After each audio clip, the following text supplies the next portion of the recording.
मैं अपने भाई की शादी के लिए ऑफिस से छुट्टी लेकर गांव आया था। शादी में दुल्हन के साथ एक खूबसूरत सहेली करौली भी आई थी, जो देखने में बेहद सुंदर थी। शादी बहुत अच्छे से संपन्न हुई। मंदिर में भगवान के दर्शन हुए, फिर पूजा भी हुई और रात में भाई और भाभी की पहली रात थी। उस खास रात के लिए कमरे को सजाने की जिम्मेदारी मेरी और उस करौली की थी। हम दोनों मिलकर कमरा सजा रहे थे और हमारे बीच बार बार नजरें टकरा रही थी। उस पल में कुछ तो खास था, एक अजीब सी खामोशी और दिल की धड़कनें बढ़ रही थी। मैंने धीरे से उसका हाथ पकड़ने की कोशिश की। उस समय कमरे में हम दोनों ही थे।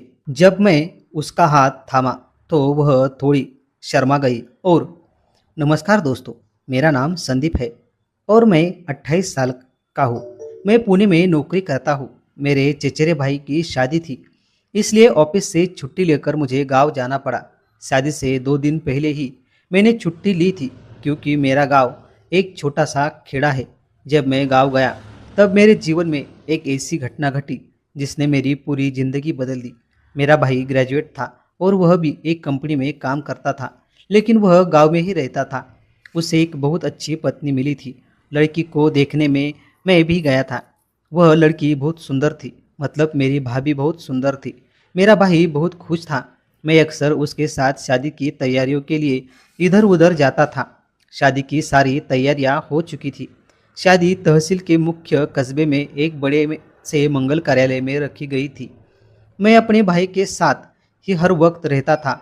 शादी रविवार को थी और शनिवार की शाम हल्दी का रस्म थी। हल्दी की सारी तैयारी हो चुकी थी।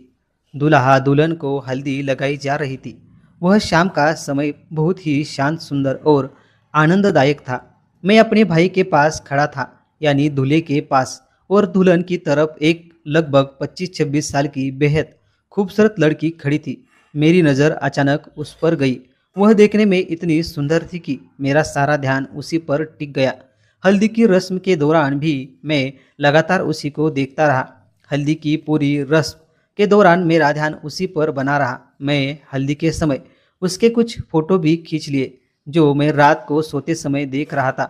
वह तस्वीरों में बहुत खूबसूरत लग रही थी। मुझे वह पहली ही नज़र में बहुत पसंद आ गई थी। अगले दिन शादी थी। समय था दोपहर के 12:30 बजे का, इसलिए जल्दी सो जाना जरूरी था, क्योंकि अगला दिन बहुत व्यस्त रहने वाला था।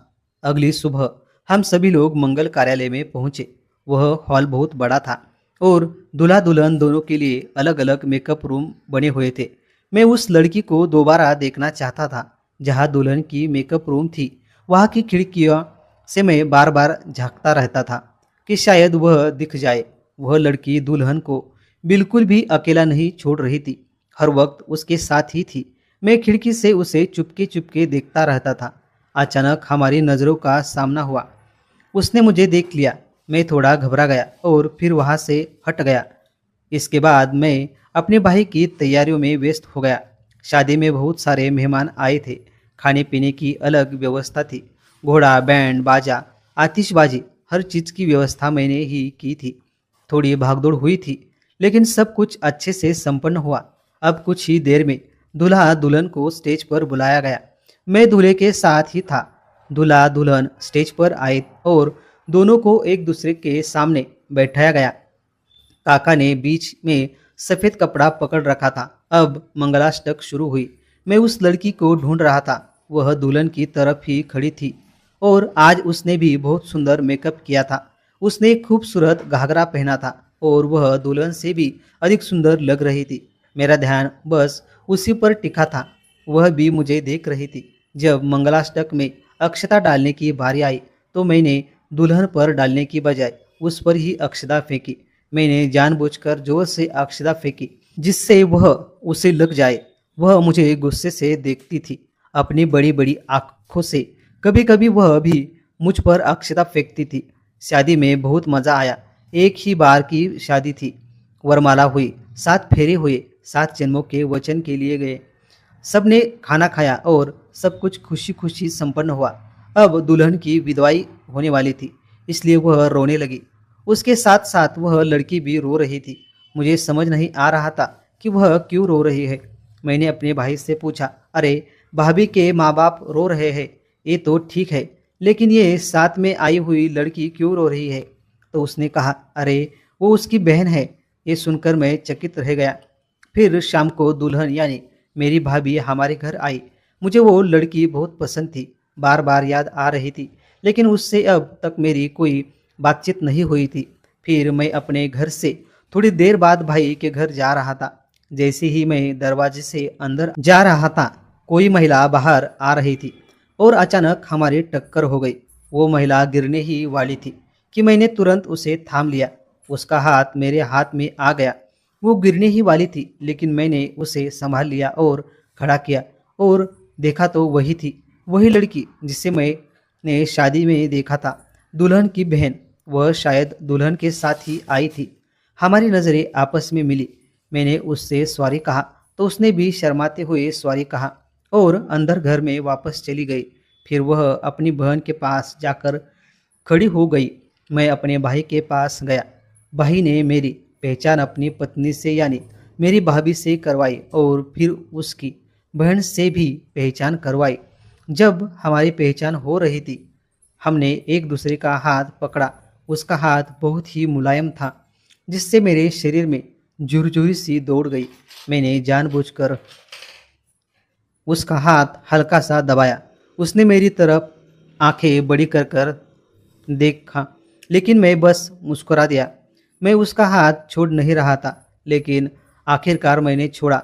मैंने एक हफ्ते की छुट्टी ली थी, इसलिए मैं एक हफ्ते वहीं रुकने वाला था। अब तो मुझे अपने घर लौटने का बिल्कुल मन नहीं था। मन करता था बस उसे ही देखता रहूं। इसलिए मैं अपने भाई के साथ ही रह रहा था और लगातार उसका ही ध्यान रहता था। अब हमारे बीच एक अलग ही आकर्षण पनपने लगा था। एक दिन मैं भाई के साथ कुछ बातें कर रहा था और फिर घर जाने वाला था, लेकिन भाई ने कहा, अब घर मत जा, हमें कल मंदिर जाना है, तो कुछ तैयारियां करनी है। यही तो मैं चाहता था, इसलिए मैं उस रात भी वहीं रुक गया। धीरे धीरे रात बढ़ती गई। शाम को सबने मिलकर साथ में खाना खाया। मैं अपने भाई भाभी और उसकी बहन को खाना परोस रहा था। मैं जानबूझकर उसकी बहन को ज़्यादा खाना परोस रहा था। वो थोड़ा शर्मा जाती, मुस्कुराती और मुझे ये सब बहुत अच्छा लग रहा था। रात को खाना खत्म हुआ तो भाई बोला, चलो टहलने चलते हैं। मैंने कहा, हाँ चलो। फिर उसने कहा, रुको, देखते हैं वो भाभी आती है क्या। और फिर उसकी पत्नी भी आई और उसके साथ उसकी बहन भी आ गई। अब रात का अंधेरा छा चुका था। हम लोग काफ़ी दूर तक पैदल चलने लगे। मैं भाई और भाभी से बोला, तुम लोग आगे जाओ और बातें करो, मैं थोड़ा पीछे रहता हूँ। चलते चलते मैंने उसकी बहन का हाथ पकड़ लिया और उसे थोड़ा पीछे खींच लिया। मैंने कहा, उन्हें आगे जाने दो, थोड़ी प्राइवेसी तो मिलने दो उन्हें। वो शर्मा गई और बिना कुछ कहे खुद ही रुक गई। उसका हाथ अब भी मेरे हाथ में था। मैंने छोड़ा नहीं था और शायद उसे भी ध्यान नहीं रहा। फिर उसने हाथ छुड़ाने की कोशिश की, लेकिन मैंने जानबूझकर नहीं छोड़ा। मैंने उसे अपनी ओर खींचा। वो पास आ गई। वो बिल्कुल शांत थी, कुछ नहीं बोल रही थी। मैंने उसे पूछा, तुम्हारा नाम क्या है? फिर भी वो चुप थी। मैंने फिर से उसका हाथ हल्के से पकड़ा तो उसने कहा, मेरा नाम कोमल है। मैंने पूछा, क्या तुम भाभी की सगी बहन हो? उसने जवाब दिया, हाँ। मैंने पूछा, तुम क्या करती हो? उसने बताया, मैं इंजीनियरिंग के आखिरी साल में हूँ। फिर उसने मेरे बारे में पूछा। मैंने कहा, मेरा नाम संदीप है और मैं पुणे में एक कंपनी में नौकरी करता हूँ। इस तरह हम दोनों के बीच काफ़ी देर तक बातचीत चलती रही। कुछ समय बाद मेरा भाई और उसकी पत्नी बातें करते करते वापस आने लगे। फिर हम सब एक साथ घर लौट आए। उन दोनों बहनों के लिए एक अलग कमरा था और हमारे लिए एक अलग, लेकिन मेरे मन में हर पल बस कोमल का ही ख्याल घूम रहा था। मुझे वो बहुत पसंद आने लगी थी। ऐसा लग रहा था जैसे मैं सचमुच उससे प्यार करने लगा हूँ। मैं उससे अपने दिल की बात बताना चाहता था। अगले दिन सुबह हम सब देवदर्शन के लिए एक फोर व्हीलर गाड़ी लेकर निकले। रास्ते में हम सब ने बहुत मज़ा किया, खूब हंसी मजाक हुआ, गाने सुने और कई फोटो भी खींचे। हम अपने कुल देवता खंडोबा के मंदिर पहुँचे। वहाँ एक परंपरा थी जिसमें दुल्हन को 5 सीढ़ियाँ उठाकर चढ़ाना होता है। तब मेरे भाई ने अपनी पत्नी यानी मेरी भाभी को गोद में उठाया और 5 सीढ़ियाँ चढ़ा। मैंने कोमल की ओर देखा और आंखों से इशारा किया तो वह शर्मा कर मुस्कुराई। भाई और भाभी आगे चल रहे थे और हम दोनों उनके पीछे। मैं जानबूझकर उसका हाथ पकड़ने की कोशिश कर रहा था, लेकिन वह शर्मा कर बार बार हाथ खींच रही थी। हम मंदिर के सामने पहुंच गए और दर्शन किए। दर्शन के बाद हम बाहर आए